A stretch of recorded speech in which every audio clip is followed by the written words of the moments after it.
Hello everybody. In this video, we're going to talk about string member functions. We know about member functions from our discussion on vectors, where we learned that member functions were functions that were invoked via this syntax: the name of a variable, a dot, the name of a function, and then our open paren, close parens. Now, we've been working with member functions with vectors, with IF streams and OF streams. We've also been working with them with strings. For example, when we wanted to find out the number of characters in a string, we would use size or length. When we wanted to find out what value is at a particular index of a string, we would use at. Well, there are a lot more member functions that belong to strings than just at, size, and length. So in this video, I want to explore some of those additional member functions that you'll probably find useful when writing code. So let's take a look at the notes for today. We're going to continue working in stringfun.cpp, so go ahead and, as part of the warm-up task, open that file, compile and run it, and make sure that everything is working.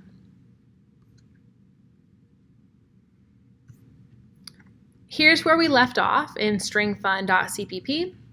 We were working with some different ways to initialize strings. We also saw the relational operators in action. I went ahead and added a few more relational operators and cout statements to this code so you can see how they work.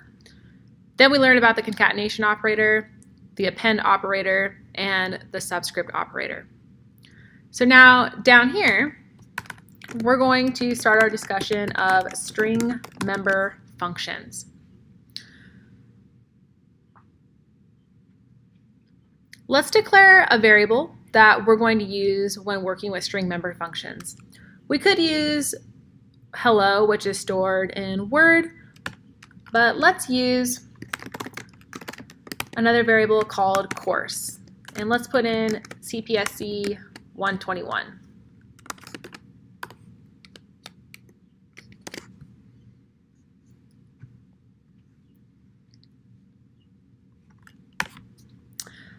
All right. So let's just take a little bit of notes before we dive into some new member functions. Recall a member function is of the form, and we'll write the form that I have on the whiteboard here in the notes.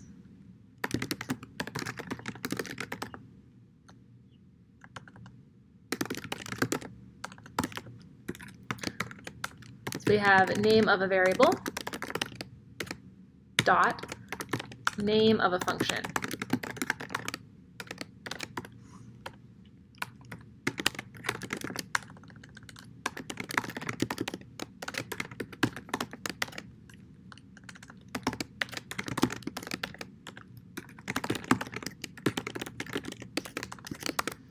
All right, so the first one that I want to work with is Substr. Substr returns a string that is a substring of a larger string.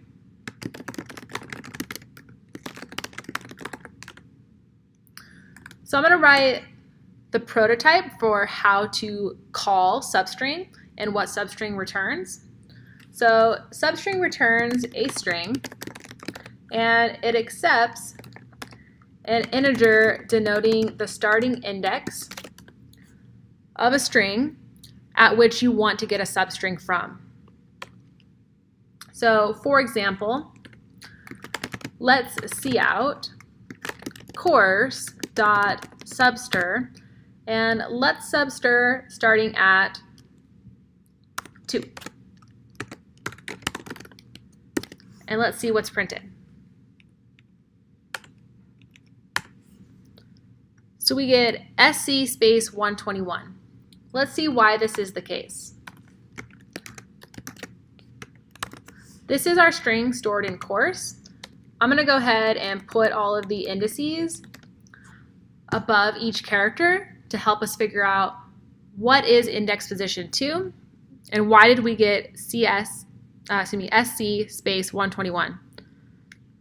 So we said, give us a substring that starts at index position 2 in the variable course. So index position 2 is here, and that refers to the S. So this function returns a substring from start index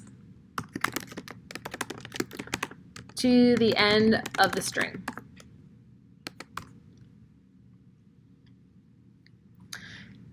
Now Substr is overloaded to accept a few different parameters or different arguments.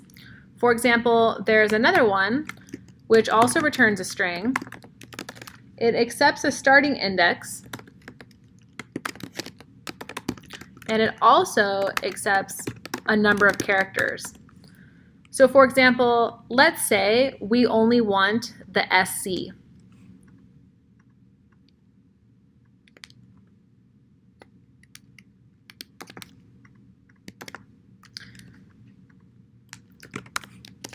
We could use this version of substring, which is overloaded to accept 2 integer arguments, in order to only get the 2 characters starting at index position 2, of course. And there we see just the SC. So now I have a task for you to try. Go ahead and try and print the 1, 2, of course, using Substr.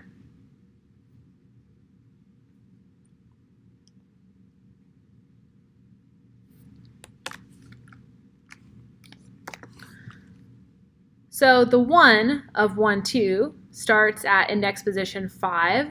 So we'll want to pass in the argument of 5 for the start index. And we only want 2 characters after 5. So let's go ahead and specify the number of chars to be 2.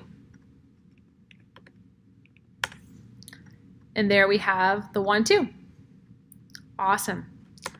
All right. Let's move on from Substr and let's take a look at find.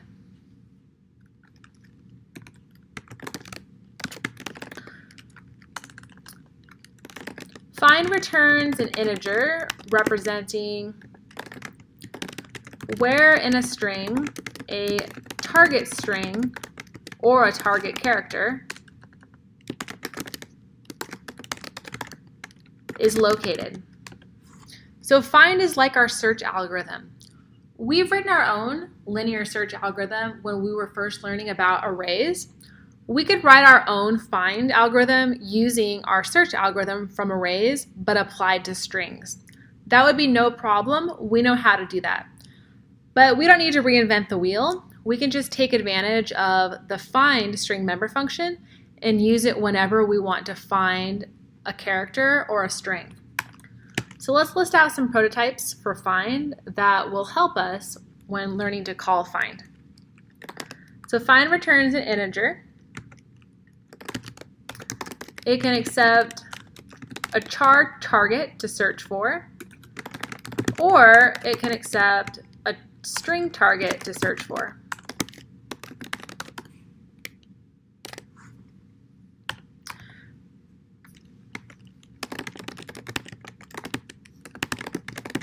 The return integer is the index location of target. However, one thing to note, what does find return if the target is not in the string? Well, find returns a special value. It's string : npos when the target is not found. So this string : npos looks really strange. Let me describe it. String is the name of the namespace that npos belongs to. So npos does not belong to the standard std namespace. Then the npos is the name of a variable.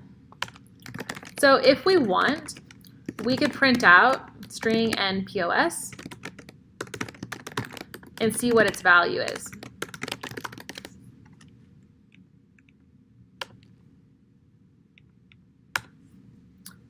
Wow, that is a really large value. This value is so large that realistically, this probably would never be a valid index into a string that you would use. So you'll always want to compare the return value you get from find to string NPOS in order to check, was the target found or not? If the value is not equal to string NPOS, then you can properly interpret it as the index where the first target in the string was found. So let's try using find now. Let's see out the return value from a call to course.find searching the string stored in course, which is CPSC 121, for the character 2.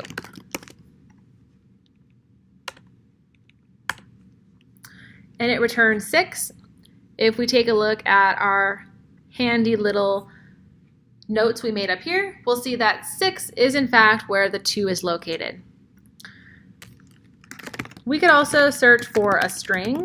Say we're searching for the string, let's try space 1.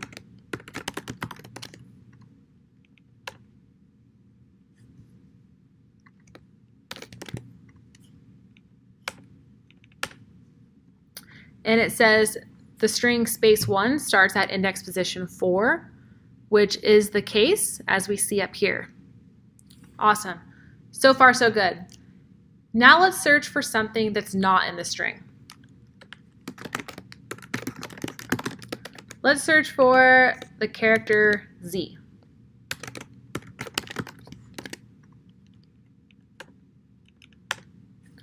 And there it is, that string NPOS.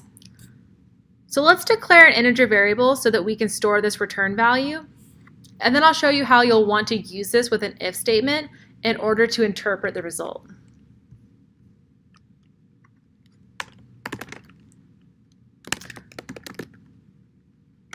So let's just declare an integer called retval, short for return value. Just a generic term that we can use in order to assign the return value from a call to find.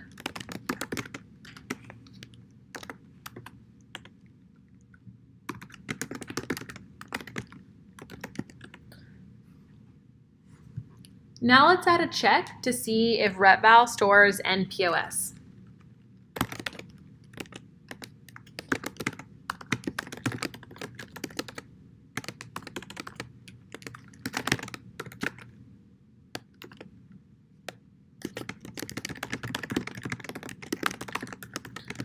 If this evaluates the true, let's just show a very simple message saying that Z was not found in the string.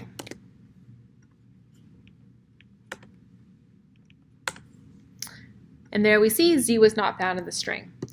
So this kind of if statement here, either testing for equality or inequality to string NPOS, will come in handy when you're trying to use find. Now I have a task for you to try. Go ahead and search for CPSC in course.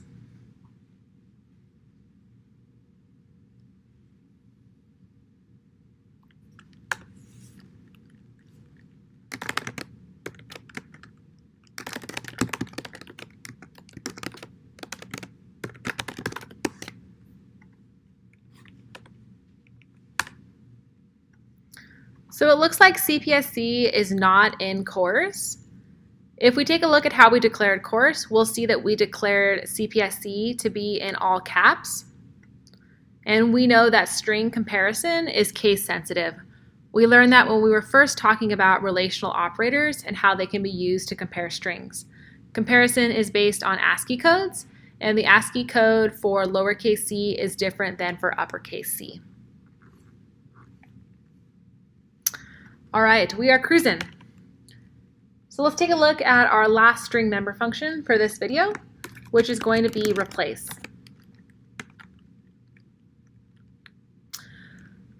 Replaces characters in a string with another string. Let's take a look at the prototype for replace.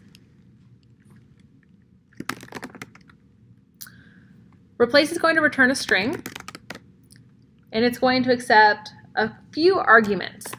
The first one is the start index, where we want to begin replacing characters. Then we have the number of characters to replace. And then we have a string representing the new characters that we want to replace, starting at start index and ending numchars plus start index later.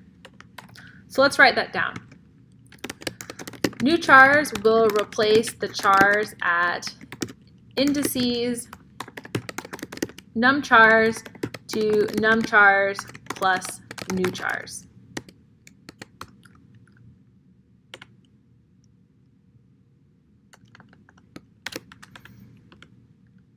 Let's try it. Let's go ahead and replace the CPSC with CPSC, meaning let's replace the uppercase letters with the lowercase letters. So we'll overwrite course with course.replace. So our substring that we want to replace starts at index position 0. It's 4 characters long, and we want to replace it with lowercase CPSC. Then we'll print out course. We could have printed out course.replace directly, the function call, because that function returns a string, but I wanted to overwrite course so that the lowercase CPSC would be retained.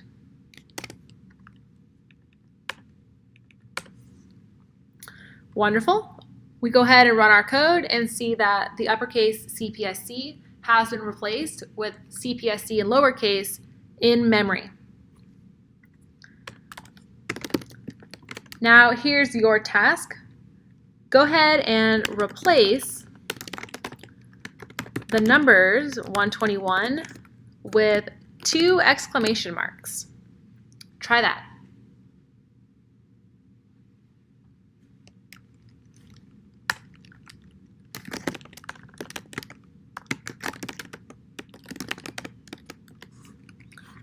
So the numbers 121 begin at index position 5. There are 3 of them, and we want to replace them with an exclamation mark, 2 of them.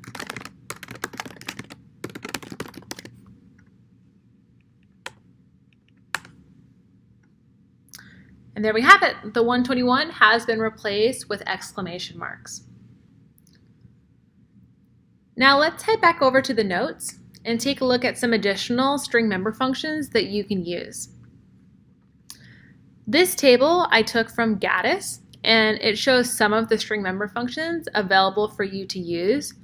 For example, we've seen the append operator, which is concatenate assign, but there's an overloaded function called append, which you can also use and get more powerful results.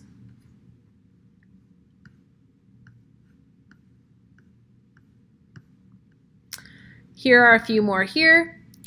Some that might become useful would be clear, empty, copy, end. Insert would be incredibly helpful as well.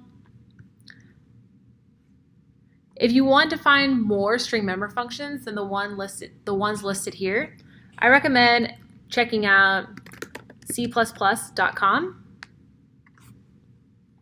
There are a lot of great resources on this site related to documentation of the C++ language. For example, I'll do a search for string, and here's the string class right here. And on the side, you can see all of the member functions right here. So there are a few more here that were listed in that table from Gaddis. I definitely recommend that you check them out and practice working with some of them. In the future, if you're working with a string problem and you're like, it seems like this is something that should be done before or something I can use, definitely check out the string library, because more often than not, usually there is an algorithm that you can use to solve these types of common problems.